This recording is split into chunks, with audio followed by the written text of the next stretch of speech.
Dans ce 7e épisode de C'est de gauche ou de droite, je m'arrête sur Issa Yasuke qui dit dans Chaud l'hiver « Comment braquer le mal et tous ses sevis, c'est pas vital d'être en survie, le cœur bat mais le corps est sans vie, et rêve des plats plus de saveur » qui rappelle combien l'existence n'est pas que biologique. Il ne suffit pas que le cœur batte, que le pouls tape dans les veines pour être en vie.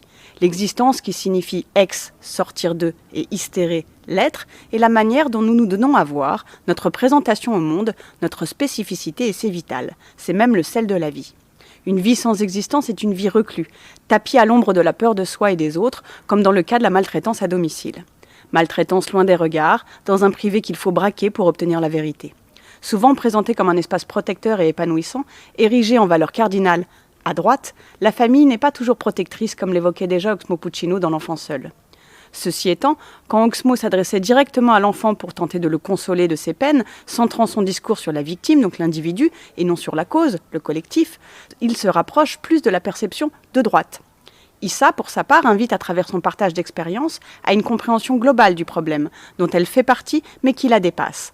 Elle nous rappelle donc que l'humanisme réside dans le partage et la solidarité, ce qui inscrit son propos clairement à gauche. Alors, à vos punchlines en commentaire ci-dessous, pour voir si, à mon avis, elles sont de gauche ou de droite.